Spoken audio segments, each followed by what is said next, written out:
मुंबई. रात्री 8:30ची वेळ. आकाशातला सूर्य केव्हाचाच विझून गेलेला. आता ही काळी श्रापित दलभद्री अमावास्येची रात सुरू झालेली. मुंबई शहरातल्या खूप साऱ्या पिवळसर बल्बच्या लाईट्सनी उजळून निघालेल्या बिल्डिंग दिसत होत्या. त्यातलीच एक 50 मजली उंचपुरी बिल्डिंग दिसत होती. बिल्डिंगच्या मधोमध 15व्या मजल्यावर लाईटच्या रोषणाईनेच बिल्डिंगचं नाव लिहिलेलं दिसत होतं, आल्मेरा कॉम्प्लेक्स. त्याच बिल्डिंगच्या आत 25व्या मजल्यावरची सुनसान विलक्षण शांततेत बुडालेली कॉरिडॉर दिसत होती. ती शांतता मेलेल्या माणसांना ठेवल्या जाणाऱ्या मुर्दा घरातल्या शांततेचा एक अघटित आभास करून देत होती. त्याच कॉरिडॉरमधील एका फ्लॅटचा चॉकलेटी रंगाचा बंद दरवाजा दिसत होता. दरवाजाच्या मधोमध फळीवर फ्लॅटचा नंबर लिहिलेला 666, म्हणजेच मृत्यूचा आकडा होय. दरवाजाच्या उजव्या बाजूला डोर बेल होती. बिना मानवी स्पर्शासहित कोणीतरी बटनावर भार देत वाजली. त्या सुनसान सन्नाटामय अपवित्र शांततेत तो आवाज संपूर्णतः कॉरिडॉर व फ्लॅट नंबर 666 मध्ये घुमला. बेल वाजताच दरवाजा उघडला गेला. उघड्या दरवाजात एक 35 वर्षीय माणूस उभा होता. त्या माणसाचं नाव होतं मयंक गुप्ता. तो ह्या फ्लॅटचा मालक होता. इथं तर कोणीच नाही, मग बेल कोणी वाजवली? मयंक स्वतःशीच म्हटला. एक वेळ त्याने दरवाजातून मान बाहेर काढत कॉरिडॉरमध्ये कोणी आहे का म्हणून दोन्ही बाजूला पाहिलं, परंतु कॉरिडॉर शांत रिकामी होती. कॉरिडॉरमध्ये पेटलेले पिवळे बल्ब तेवढे जळत आपलं अस्तित्व दाखवत होते. बस, कॉरिडॉरमधली ती शांतता, ते पिवळे जळणारे बल्ब, सर्व काही मयंकला संमोहित करत होते. कारण न जाणे किती वेळ लक्ष वेधल्याप्रमाणे तो त्या कॉरिडॉरकडेच पाहत होतं. तेवढ्यात अचानक मयंकच्या मागून आवाज आला. अचानक आलेल्या आवाजाने तो दचकलाच. लागलीच त्याने मागे वळून पाहिलं. समोर एक 30ल्या वयाची स्त्री उभी दिसली, जी की मयंकची बायको होती. तिचं नाव होतं पूनम गुप्ता. मयंक, काय झालं? काय पाहतोयस? पूनमने कानात सोन्याचे झुमके घालत विचारलं. पूनम, कोणीतरी दरवाजाची डोरबेल वाजवली, पण मी दरवाजा खोलून पाहिलं तर कोणीच नव्हतं. मयंकने सांगितलं. कोणीतरी मस्ती केली असेल, ते जाऊ द्या. तुम्ही लवकर तयारी करा, आपल्याला पुण्याला निघायला उशीर होतोय. पूनम म्हटली. ठीक आहे आई, आणि स्कूलची तयारी झाली? मयंकने विचारलं. हो, दोघांचीही तयारी झालीये. आणि आई देवघरात पूजा करतायत, आणि तुमची लाडकी प्रिन्सेस आहे रूममध्ये. पूनम असं म्हणतच आपल्या बेडरूममध्ये उर्वरित राहिलेली तयारी करायला निघून गेली. फ्लॅटमध्ये एका खोलीत 10 बाय 10 देवघर दिसत होतं. भिंतीवर 3-4 देवांच्या मूर्त्या लावलेल्या दिसत होत्या. त्या देवांपुढेच खाली एका फळीवर एक जळणारा एक दिवा होता. त्यापुढे एक 70 वर्षीय म्हातारी देवासमोर हात जोडून उभी होती. त्यांचं नाव होतं रणदीपा. रणदीपा यांच्या डाव्या बाजूलाच एक बंद खिडकी दिसत होती. हे देवा, ह्या फ्लॅटमध्ये येऊन आम्हाला महिनाही झाला नाही, आणि विचित्र भयभीत करणाऱ्या घटना घडतायत. दिवसा सर्व ठीक असतं, पण जशी रात्र होते तसा अंधारासारखा मनावर भीतीचा विष पसरत जातो. हे भगवंता, मला या फ्लॅटमध्ये एक नकारात्मक शक्ती जाणवते. मन सतत एका भीतीच्या दडपणाखाली वावरत असतं. जर खरंच इथे वाईट शक्ती असेल तर आमची रक्षा कर देवा. रणदीपा आजीने दोन्ही डोळे बंद करत जोडलेले हात कपाळाला लावले. देवांच्या पाया पडून झाल्यावर देवघरातील लाईट बंद करून दरवाजा लावून त्या बाहेर निघून गेल्या. इकडे आता लाईट विजताच संपूर्णतः देवघरात दिव्याचा पिवळा प्रकाश पडला होता.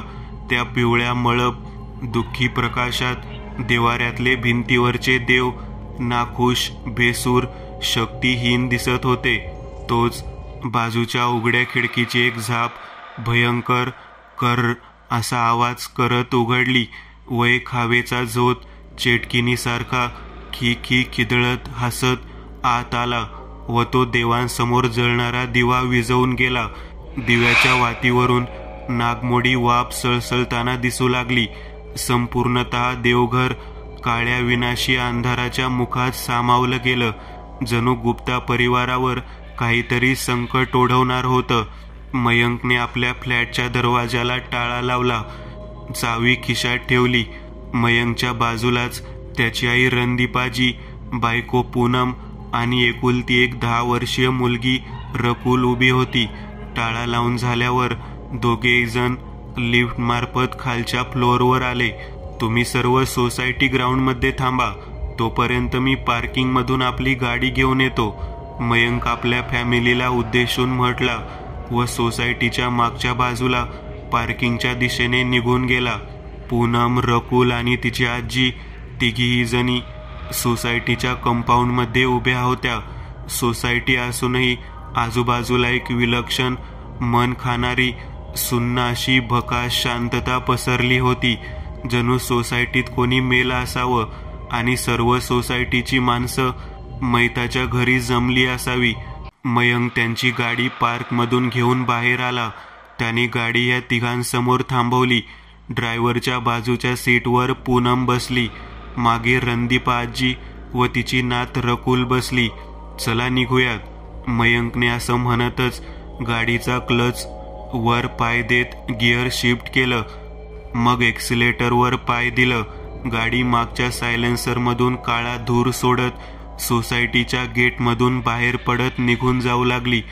पण जाता जाता छोट्या रकुलने आपल्या बाजूच्या काचेच्या खिडकीतून त्यांच्या फ्लॅटकडे पाहत कोणाला तरी हात हलवत टाटा केला. जर कोणी नीट लक्ष देऊन पाहिलं असतं तर प्रत्येकाच्या नजरेस देवाऱ्याच्या रूमची उघडी खिडकी आणि त्या खिडकीच्या चौकटीवर तो प्रेताड पांढऱ्या देहाचा मृत कातडीचा लहान मुलाचा आत्मा पाय हलवत बसलेला दिसला असता. त्याच्या अंगावर एक हाफ राखाडी रंगाची टी शर्ट होती, खाली काळी हाफ पॅन्ट होती. सर्व शरीराची कातडी पांढरी प्रेताड होती. चेहरा शवघरातल्या बर्फाच्या लादीवर झोपवलेल्या बेवारस प्रेतासारखा राखाडी रंगाचा होता. डोळ्यांखाली फिकट काळसर वर्तुळे होती. निळ्या रंगाचे डोळे होते, त्यात मिरीचा काळा ठिपका होता. ते ध्यान रकुलला टाटा करत हात हलवत होतं, परंतु कोणाचंही रकुलवर लक्ष नव्हतं. सर्वजण पुढेच पाहत होते. मयंक, आपण लवकर पोहोचू ना पुण्याला, पूनम मयंकला म्हटली. पूनम, रस्त्यावर ट्रॅफिक नसेल तर आपण 12-12:30 पर्यंत पोहोचू पुण्याला. आणि तसंही तुझ्या लहान बहिणीचं लग्न उद्या आहे, आज नाही, मयंक म्हणाला. तुझं म्हणणं खरं आहे मयंक, पण घरातलं लग्न असल्याने आपल्याला 1 दिवस आधी जायलाच हवं ना, तेवढीच घरातल्यांना आपली मदत होईल, पूनम म्हटली. तिच्या त्या वाक्यावर मयंकने पूनमकडे पाहत फक्त हो करत मान हलवली. आताला गाडी मुंबईच्या मरीन ड्राईव्हच्या रस्त्यावरून जात होती. रस्त्या बाजूला असलेल्या लाईटच्या खांबाचा पिवळा जर्द दिव्यांचा प्रकाश गाडीवर पडत होता. गाडीच्या उजव्या बाजूला मरीन ड्राईव्हचा कठडा, त्याखाली दंडगोल आकाराचे दगड होते. त्याही पुढे अथांग दूर दूरपर्यंत पसरलेलं ते काळोखासारखं काळकुट्ट हैवानी समुद्र दिसत होतं. त्या समुद्राच्या काळ्या पाण्याला पाहता असं वाटत होतं की एका अजस्त्र मुखाच्या राक्षसाने आपला जबडा वासला आहे. समुद्राच्या पाण्याचा खळखळ असा भयावह आवाज येत होता आणि पाण्याच्या लाटा दगडांवर सट आवाज करत आदळत होत्या. त्या लाटा जणू या गुप्ता परिवाराला ओरडून सांगू पाहत होत्या की थांबा, नका जाऊ. हा प्रवास जीवघेणा असून तुमच्या जीवावर बेतणार आहे. परंतु त्या मुक्या लाटांच्या बोलण्याचा रोख कोणाला कळालं नव्हतं. हेच दुर्दैव. रस्त्यावर ट्रॅफिक जाम नसल्याने मयंकने गाडीला भरधाव वेग दिला होता. गाडीची पिवळी हेडलाईट रस्त्यावर पडलेल्या आमोसेच्या काळोखाला चिरत सटासट धावत जात होती. रकुल कानात हेडफोन घालून फोनवर रील्स पाहत होती. गाडीच्या चाकांच्या फिरणाऱ्या चंदेरी व्हील सहित वेळ वेगानं पुढं सरकत होती. शेवटी 2 तासानंतर मयंकची गाडी थंडगार हवेचं ठिकाण म्हणून ओळखल्या जाणाऱ्या खंडाळा घाटात घुसली. तसा एक पिवळा बोर्ड सुद्धा मयंकच्या पूर्ण परिवाराला रस्त्याच्या बाजूला उभा केलेला दिसला, जो की खंडाळा पोलिसांनी लावलेला. ज्या बोर्डवर लिहिलेलं खंडाळा घाट सुरू आणि त्या नावाखालीच एक चेतावणी दिली होती, कृपया खंडाळा घाटात अमावस्या पौर्णिमेच्या रात्रीला गाडी थांबवू नका. ये भी कोई बात हुई भला. गाडीत एक नंबर लागली तर काय करायचं, गाडी घाटात थांबवायची नाही, मग काय चड्डीत. मयंकने पोलीस प्रशासनाच्या बोर्डची खिल्ली उडवली. खांदे हलवत हसू लागला. त्याला दुजोरा देत पूनमही हसली, परंतु रणदीपा आजी मात्र हसल्या नाही. उलट त्या गंभीर चेहऱ्याने म्हटल्या, ह्यात हसण्यासारखी गोष्ट नाही मयंक पूनम. उलट ह्या चेतावणीत एक तथ्य लपलं आहे. ते म्हणजे ह्या घाटात अपघातात जी माणसं मृत्युमुखी होऊन मेली आहेत, त्या माणसांचे आत्मे या घाटात अटकले आहेत आणि तेच पिशाची आत्मे अमावस आणि पौर्णिमेच्या रात्रीला इथे भटकत असतात. जर तुम्ही गाडी थांबवली आणि खाली उतरलात तर ते तुम्हाला अपाय करतील. रणदीपा आजी म्हटल्या. त्यांच्या त्या वाक्यावर मयंक गाडी चालवत पुढे पाहत म्हटला, माझे असल्या भाकड गोष्टींवर मुळीच विश्वास नाही आई. जर असं काही खरंच असतं ना, तर आपण ज्या फ्लॅटमध्ये राहतोय तिथे एक लहान मुलाची आत्मा आहे असं लोक म्हणतात, ती आपल्याला दिसली असती. मयंक म्हटला. त्याच्या त्या वाक्यावर रणदीपा आजी शांत झाल्या, परंतु त्यांच्या मनात त्या फ्लॅटबद्दल भीती होतीच, कारण त्या फ्लॅटमध्ये त्यांना सतत एका अपरिचित अस्तित्वाची चाहूल जाणवत असायची. इकडे रकुलने कानात हेडफोन घातल्याने तिला हे ऐकू गेलं नव्हतं की त्यांच्या फ्लॅटमधल्या तिचा तो लहान मित्र एक मृत प्रेतात्मा आहे, जो सदैव तिच्या पाठीशी असायचा. आता सुद्धा तो पांढरा प्रेताड कातडीचा आत्मा रकुलच्या मागच्या सीटवर बसून ह्या सर्वांचं बोलणं शून्य नजरेने पुढे पाहत ऐकत होता. रणदीपा आजींना जरा थकल्यासारखं वाटत होतं.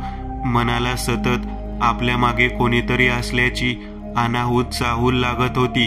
तसं आजीने 2-3दा मागे वळूनही पाहिलं होतं, परंतु त्यांच्या नजरेला मागचे रिकामे सीटच दिसायचे. सीटवर बसलेली ती प्रेतात्मा मात्र नजरेला दिसत नव्हती.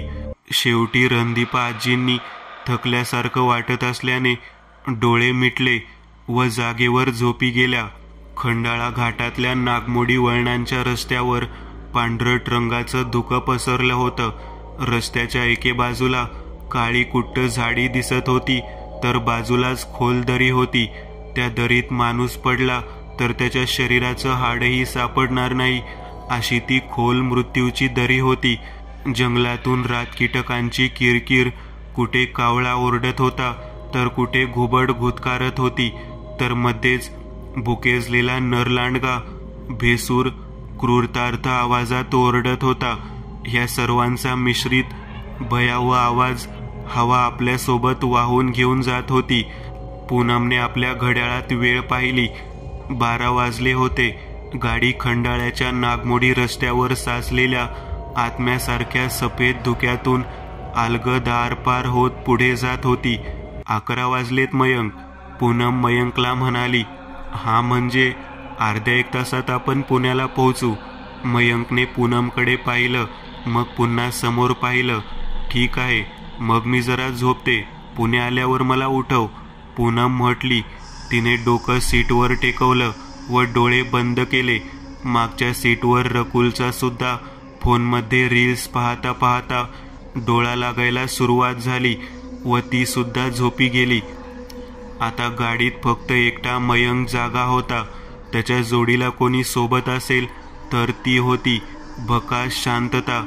गाडीच्या बाहेरचा झाडांभोवताली जमलेला काळोख, ज्या काळोखात पाहताच मनावर भीतीचा आंमळ चढत होता. मयंकने आपल्या डोक्यापुढे असलेल्या मिररमध्ये पाहत मागे एक कटाक्ष टाकला. मागच्या सीटवर रणदीपा आजी, रकुल दोघेही झोपले होते. तेवढ्यात मयंकची नजर रणदीपा आजीच्या मागच्या सीटवर पडली. तोच अचानक मयंकला असा भास झाला की त्या मागच्या सीटवर कोणीतरी बसलं आहे, परंतु नजरेसमोर तर मागची सीट रिकामी होती. शेवटी नजरेचा भास झाला असं समजून मयंक पुन्हा समोर पाहत गाडी चालवू लागला. आता रस्ता सरळ मार्गी होता. रस्त्याच्या दोन्ही तर्फे उंच हिरवीगार झाडे होती, ज्या झाडांचा रंग आमोसेच्या अपशकुनी तामसी अंधाराने श्रापित काळा कुट्ट करून टाकला होता. असंच 5 मिनिटे निघून गेली. गाडी चालवता चालवताच मयंकचं लक्ष बाजूच्या खिडकीतून बाहेर गेलं. तसे त्याला दिसलं, जरा दूर एक ठिकाणी एक अजस्त्र राक्षसासारख्या उंच पुरवडाचं झाड आहे आणि त्या झाडाखाली एक गोल कठड्याची विहीर आहे. त्या वडाच्या झाडाच्या चेटकिनीच्या लांब सडक हातासारख्या पारंब्या खाली जमिनीपर्यंत लोंबत होत्या. झाडावरून गळून खाली पडलेल्या तपकिरी पानांचा जमिनीवर खच पडलेला, त्यातलीच काही पाने विहिरीत पडली होती. मयंकने 2 सेकंद त्या विहिरीकडे पाहिलं, मग पुन्हा समोर पाहत गाडी चालवू लागला. इकडे पूनमच्या हाताला बांधलेल्या घड्याळात अद्याप 11च वाजले होते. वेळ तसूभरही पुढे सरकला नव्हता. म्हणतात, माणूस छलाव्याच्या भ्रमजालात फसला तर वेळेचे काटे थांबतात. वेळ सरते, पण घड्याळाचे काटे मात्र थांबतात. ते काटे एका धोक्याची पूर्व सूचना देत असतात. जी सूचना ओळखली तर ठीक, नाही तर माणूस छलाव्याच्या खुनी मेळ्यात हरवल्यासारखा येड्यागत फिरत राहतो. आता तीच वेळ गुप्ता कुटुंबियांसोबत सुरू झाली होती. जरा वेळाने पुन्हा मयंकचं लक्ष उजव्या बाजूच्या काचेच्या खिडकीतून बाहेर गेलं. तसे त्याच्या चेहऱ्यावर प्रश्नार्थ काट्या पडल्या, कारण जंगलात दूर तेच ते वडाचं अभद्र झाड आणि खाली ती विहीर होती. ही विहीर वापस कशी आली? मी तर हिला मागे सोडलं होतं, मयंक स्वतःशीच म्हटला. घडलेली ही विचित्र घटना त्याच्या पार डोक्यावरून गेली होती, परंतु अद्याप तो अजान होता. त्याला ही छलाव्याची मायाविनी आहे ते कळालं नव्हतं. गाडी कधी सरळ रस्त्यावरून जात होती तर कधी नागमोडी वळणाच्या रस्त्यावरून. मध्येच ते भयानक बेढब आकाराचं, छातीत धडकी भरवणारं वडाचं झाड व ती विहीर पुन्हा पुन्हा येत मयंकला दिसत होती, जे पाहता क्षणी त्याचा धीर डगमगत होता. त्यासहितच हे उभे आडवे वळणाचे घाटही आता ओळखीचे झाले होते. एकच रस्ता पुन्हा पुन्हा येत होता. नक्की काय घडत आहे काहीच कळत नव्हतं. शेवटी वैतागून म्हणा की ड्रायव्हिंग करून करून एकाच जागी बसून थकवा आला असेल असं समजा, मयंकने आपली गाडी त्या सुनसान वैरान घाटात रस्त्याच्या एके बाजूला थांबवली. गाडी थांबताच शेवटच्या सीटवर बसलेल्या त्या लहान मुलाच्या प्रेतात्म्याच्या चेहऱ्यावर चिंतेचे भाव उमटले व तो म्हणाला, गाडी मत रोको, ये उस छलावे का खेल है, गाडी सुरू करो. ती प्रेतात्मा कळकळीची विनवणी करत म्हटली, परंतु मयंकला त्याचा आवाज ऐकू कुठे गेला होता. मयंकने गाडी सर्वजण झोपले आहेत हे पाहून आपल्या बाजूचा दरवाजा उघडला. गाडीतून बाहेर आला. बाहेर येताच त्या घाटातल्या रस्त्यावर पडलेल्या कडाक्याच्या थंडीने मयंकला मिठी मारली. बापरे, किती थंडी आहे. मयंकने असं म्हणतच पॅन्टच्या खिशातून गोल्डमॅन नामक सिगारेटचा बॉक्स बाहेर काढला. त्यातून एक सिगारेट काढत तोंडात ठेवली. लायटरने ती पेटवली. एक मोठा कश मारला. मग नाकातोंडातून धूर सोडलं. मागे गाडीत बसलेली ती मुलाची आत्मा मयंकला आवाज देत सांगू पाहत होती, अरे गाडीत बस, ही जागा मनहूस आहे. तुझ्यासोबत बाकीच्यांचेही प्राण तू धोक्यात टाकतोयस. तुम्ही छलाव्यात फसला आहात. अचानक मयंकला कसली तरी चाहूल लागली. सिगारेट पिता पिताच त्याने उजव्या बाजूला पाहिलं. तसे त्याच्या चेहऱ्यावर चिंता, काळजी, भय असे मिश्रित भाव उमटलेले. गाडीपासून दूर झाडांच्या उभ्या मृत गर्दीत तोच तो वडाचा झाड आणि खाली उभी ती श्रापित विहीर दिसत होती. आणि त्या विहिरीच्या बाजूलाच एक विल्ला होता, आयेशा विल्ला. व त्या आयेशा विल्ल्याच्या दिशेनेच मयंकची आई रणदीपा, बायको पूनम आणि रकुल पाठमोऱ्या चालत जाताना दिसत होत्या. त्या सर्वांची चाल अगदी ताठ प्रेतासारखी विचित्र होती. मयंकने मागे वळून गाडीत पाहिलं. गाडी रिकामी होती. अरे, ही सर्वजण त्या विल्याच्याच दिशेने का चालल्यात? तो आयशा विल्ला पूर्ण झपाटलेला. मयंक भीत म्हटला. त्याने त्याच्या मित्रांकडून ऐकलं होतं की लोणावळ्या खंडाळ्यामध्ये एक झपाटलेला विल्ला आहे, ज्या विल्ल्यात श्रापित मृत आत्मांचा वावर आहे. आई, पूनम, रकुल, थांबा, तिकडे जाऊ नका, ती जागा मनहूस आहे. असं म्हणतच मयंक गाडीपासून दूर धावत त्या 3 आकृत्यांच्या दिशेने निघाला. इकडे मयंक जसं गाडीपासून दूर झाला तसे जी गाडी काही वेळ अगोदर रिकामी होती त्याच गाडीत आता आपापल्या सीटवर रणदीपा आजी, पूनम आणि रकुल झोपलेले दिसत होते. अहो थांबा, अहो थांबा. इकडे गाडीत बसलेला तो मृत मुलांचा आत्मा मयंकला धोक्याची सूचना देत हाका मारत होता. परंतु अनैसर्गिक नियमांमुळे मयंकला त्या प्रेतात्मा असलेल्या मुलाचा आवाज ऐकू जात नव्हता. नाही जर रकुलचे पप्पा त्या पिशाची आकृत्यांपाशी पोहोचले तर अनर्थ, घोर अनर्थ घडेल. ती सर्व पिशाच्य छलावे रकुलच्या पप्पांना विहिरीत नेऊन मारतील. असं म्हणतच त्या मुलाच्या प्रेतात्म्याने रकुलकडे पाहिलं. आपल्या निळ्या रंगाचे डोळे मोठे करत विस्फारले. तसे हेडफोन घालून झोपलेल्या रकुलच्या कानातले हेडफोन गळून खाली पडले व तो मुलाचा आत्मा तिला हाका मारू लागला. रकुल, रकुल उठ. त्या लहान मुलाच्या प्रेतात्म्याच्या आवाजाने रकुलने हलकेच डोळे उघडले. आवाजाच्या दिशेने मागे वळून पाहिलं. चिंटू, तू तर घरी होतास ना? रकुल डोळे मोठे करत आश्चर्यकारक नजरेने चिंटूकडे पाहत म्हणाली. रकुल, ते सर्व सोड. तुझ्या आजी आणि मम्मीला उठव. तुझ्या पप्पाचा जीव धोक्यात आहे. चिंटू म्हणजेच त्या आत्म्याने म्हटलं. काय? रकुलने असं म्हणतच तिच्या आजीला व मम्मीला जाग केलं. काय झालं? पोहोचलो आपण. पूनम डोळे चोळत उठली. तोच तिची नजर आपल्या बाजूला असलेल्या रिकाम्या ड्राईव्ह सीटवर पडली. मयंक, हा मयंक कुठे गेला? पूनमने असं म्हणतच मागे पाहिलं. मम्मी, आजी, पप्पाचा जीव धोक्यात आहे, ते पहा. रकुलने असं म्हणतच भीतच आपला उजवा हात उंचावत बाहेरच्या दिशेने पाहण्याचा इशारा केला. तोच पूनम, रणदीपा आजी तिघांनी खिडकीतून बाहेर पाहिलं. गाडीपासून दूर जंगलात ते वडाचं झाड, ती विहीर आणि ती भग्न पडलेली वास्तू आयशा विल्ला दिसत होता. त्याच विल्ल्याच्या दिशेने मयंक पाठमोरा चालत जाताना ह्या तिघांना दिसला. हा मयंक तिकडे काय करतोय? रणदीपा आजी भयभीत होत म्हटल्या. नकळत त्यांच्या मनाला ह्या घडणाऱ्या घटनेत एक अस्वस्थ भयभीतीची जाणीव होत होती. काहीतरी वाईट घडणार आहे ह्याची चाहूल लागत होती. मयंक त्या काळ्या सावल्यांच्या मागोमाग चालत जात होता आणि त्याच्या पुढे त्या काळ्या सावल्या चालत होत्या, ज्या हुबेहूब रणदीपा आजी, पूनम आणि रकुल सारख्या दिसत होत्या. परंतु ते सर्व छलाव्याचं भ्रमजाल होतं.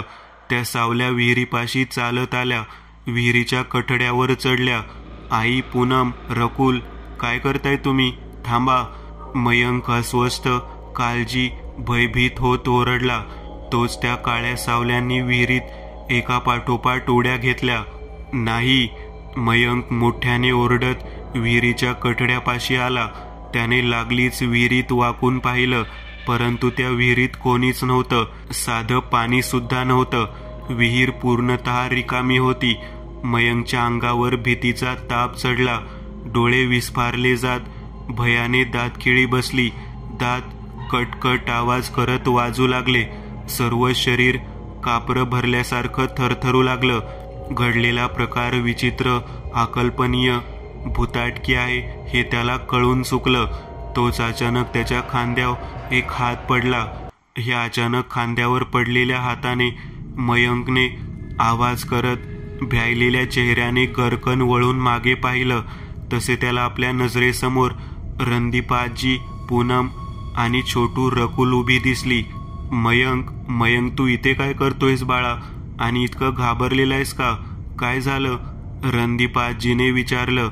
परंतु मयंकला ह्या श्रापित जागेत एक मिनिटही थांबायची इच्छा नव्हती.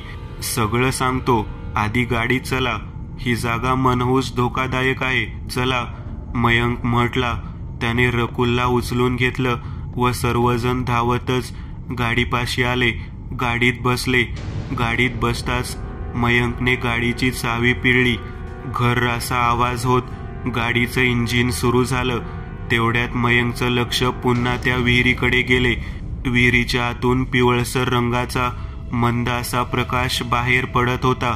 त्याच प्रकाशातून विहिरीतून 3 काळ्याशार सावल्या बाहेर आल्या, ज्या सावल्यांच्या चेहऱ्यावर फक्त 2 लाल लेझर सारखे बिंदू चकाकत होते.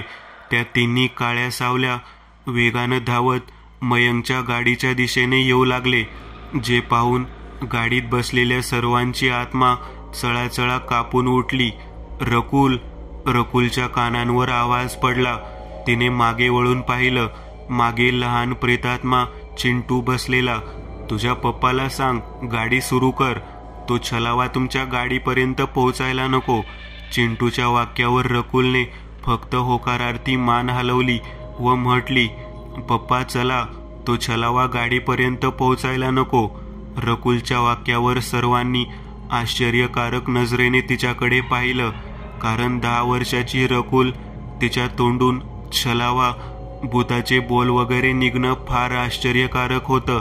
अचानक सुरू झालेल्या गाडीचं इंजिन बंद पडलं आणि सर्वांच्या छातीत श्वास अडकला. पुढून तो मृत्यूचं रूप घेऊन आलेला छलावा मयंकच्या गाडीपासून फक्त 20 पावलांवर येऊन ठेपला होता. रकुल, तुझ्या पप्पांना गाडी सुरू करायला सांग, तोपर्यंत मी या छलाव्याला थांबवतो, चिंटू म्हणाला. पण चिंटू तू कसं? रकुल कुठे बोलणार. तोच चिंटूच्या देहाचं पांढऱ्या वाफेत रूपांतर झालं व पुढच्याच क्षणाला गाडीतून गायब होत गाडीच्या बाहेर अवतरला. रकुलचे डोळे आश्चर्यचकितपणे विस्फारले होते, पण ही वेळ घाबरून न जाता धीराने काम करायची होती. पप्पा लवकर गाडी चालू करा, त्या छलाव्याला चिंटूने थांबवून ठेवले, रकुल पटकन म्हणाली. रकुलने असं म्हणतच खिडकीतून बाहेर पाहिलं. त्यांच्या गाडीपासून 20 पावलांवर त्या काळ्या छलावी मृत सावल्या उभ्या होत्या आणि त्यांच्या पुढ्यात पाठमोरा चिंटू उभा होता, जो की फक्त रकुलला दिसत होता. बाकी मयंक, पूनम, रणदीपा आजीला मात्र त्या काळ्या सावल्यांचे आकार तेवढे नजरेस पडत होते. त्या छलावा वाईट पिशाच्या समोर चिंटूची सुद्धा मनात कोणतेही पाप नसलेली चांगली आत्मा रकुलच्या परिवाराकरिता भिंत, एक सुरक्षेचं कवच बनून उभी होती. माझ्या मित्राच्या परिवारापासून दूर राहा छलाव्या, असं म्हणतच चिंटूने आपला उजव्या हाताचा तळवा समोर धरला. तसे चिंटूच्या देहात असलेल्या शक्तीचा उजागर झाला. त्याच्या हाताच्या तळव्यातून एक शुभ्र चांदीसारखा स्वच्छ प्रकाश बाहेर पडला, ज्या प्रकाशाचा स्पर्श जसा त्या 3 काळ्या आकृतींच्या देहाला झाला, त्या 3 अशुभ, पापी, तामसी छलावा आकृत्यांच्या देहाला गरम विस्तवाचे चटके बसले. जागेवरच माकडासारख्या उड्या मारत, वेदनेने आरोळ्या ठोकत त्या काळ्या छलावी आकृत्या विहिरीच्या दिशेने धूम ठोकत पळाल्या. घरघर असा आवाज करत मयंकच्या गाडीचं इंजिन पुन्हा सुरू झालं. मयंकने सुटकेचा श्वास टाकला व एकदाच 2 गिअर शिफ्ट करत गाडी रस्त्याला लावली. पूनमने घड्याळात वेळ पाहिली. पहाटेचे 5 वाजले होते. म्हणजेच तब्बल 5-6 तास गुप्ता परिवार आमोसेच्या श्रापित छलाव्यात भटकत होते. ह्या घडलेल्या घटनेने मयंकचा भूत असतात ह्यावर विश्वास बसला होता. आणि प्रत्येक भूत वाईट नसतो, तर काही भूत चिंटूसारखी चांगली सुद्धा असतात, ते सुद्धा पटलं होतं. कारण चिंटू नसता तर आज गुप्ता परिवार छलाव्याचे भक्ष्य झाले असते आणि खंडाळ्याच्या घाटात छलावा बनून फिरत राहिले असते. त्यासहितच रकुल आणि चिंटूची ही शेवटची भेट ठरली होती. त्यानंतर रकुलला चिंटू कधीच दिसला नव्हता. जणू एक चांगलं कार्य करताच त्याच्या आत्म्याला मोक्ष, मुक्ती प्राप्त झाली होती.